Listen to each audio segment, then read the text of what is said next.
Yeah. All I need is one mic. Yeah. All I need is one mic. Hey everybody, welcome back to a new episode of One Mic, where I watch shit so you don't have to. And today I'm here to talk about the entire first season of the HBO Max original sketch comedy series entitled That Damn Michael Che, which, as I'm sure you can guess from the title, is created by Michael Che. Michael Che is, I'm a big fan of his. He does the Weekend Update on Saturday Night Live. I believe he was like the first black head writer on the show. I think he's really funny. I saw him live one time, and that was really good.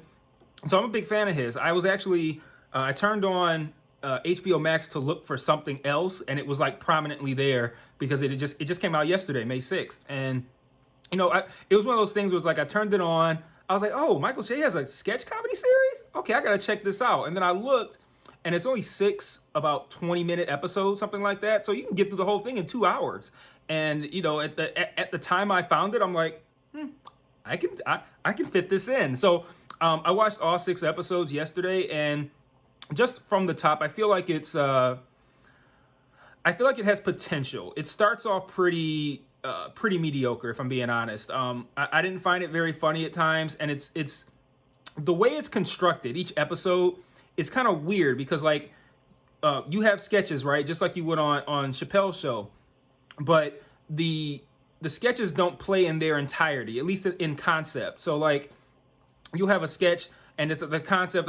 One of the episodes was about one of the sketches, I'm sorry, was about I'm trying to think of one that's easy to. Oh, okay. It was about addiction, and this guy. I'm not going to talk about the sketch, but it was a sketch about addiction, and you get maybe we'll just say 5 minutes, right? You get 5 minutes of the sketch, and it kind of feels like it's over, and then you'll cut to something else. It'll be either a new sketch, or it'll be Michael just kind of sitting in a chair, just kind of talking about a subject, and he'll probably that portion will be 30, 45 seconds. And that's a little weird in and of itself to have these weird, really short commentary moments in between the sketches, but that's something that you can get used to. But then okay, so say after that you might have a different sketch, and then that sketch goes for 5 minutes. Then you might have some more commentary, but then you realize you go back to the original sketch, the one about addiction, and you'll see, oh wait, there's more. Like Billy Mays, what was it? Billy Mays. Wait, there's more. And so then the sketches start to feel broken up, and it's a little weird, but that's kind of that to me is a very minor quibble. When it comes for me looking at a comedy series, all I'm really looking at is, did I laugh? If it's structured funky or something like that, I might be like, oh, this is a little weird, or this is unique, but it's not something that I'm really gonna hold against the show unless it's really bad and distracting. It really boils down to, do I think this is funny or not? And I would say this show has very few moments where I thought it was pretty funny. They show up for sure. And a lot of times it's from guest stars, which he has a lot of great guest stars, a lot of big names, people from SNL. Method Man shows up.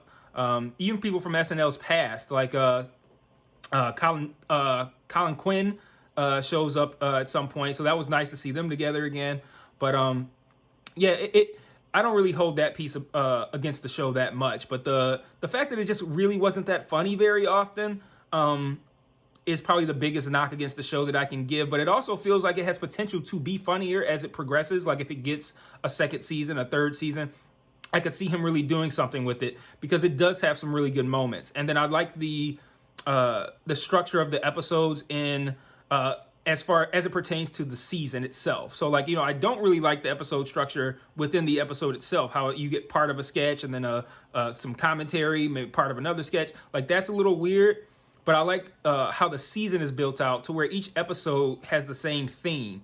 So you might get 4 different sketches, but they're all about the same topic. So episode 1 was about the police. Episode 2, I have them written down. I'm not gonna run through all of them, but episode 4 was probably my favorite one, and it's about. And the funny thing about it, episode 4 doesn't even start off that good, but it's about the perception of black men in Hollywood and how they gain success. And all the sketches kind of revolve around that. And there's a sketch in that episode that just really I watched it again right before I started doing this video because I'm like, let me make sure it's still funny now that I'm sober. And it was still really funny. It's a sketch that's basically about how it's like a guy on a sports team, and he's trying to motivate his team in the same vein as like motivating for Colin Kaepernick. You know, like, hey, we're gonna kneel for the flag because of police violence against black folks. And you know, shout out to Colin Kaepernick for doing that. You know, so it's built about around that concept. But instead, the guy wants to like show support for black trans women, and the whole group is kind of like, I don't know about that. And I like that it kind of talks about black men's homophobia and just the way black men generally are when it comes to like various types of sexuality. Anything that's not straight man woman sex, black men seem to just kind of freak out. So that sketch was funny. That was probably my favorite sketch of the whole show. And yeah, it had its moments. So you have there's a lot of other good moments too. Like I mentioned, the Method Man sketch was really good. Colin Jost, his current co-host on Weekend Update, makes an appearance, I believe, in the same episode, in episode 4. That was really funny.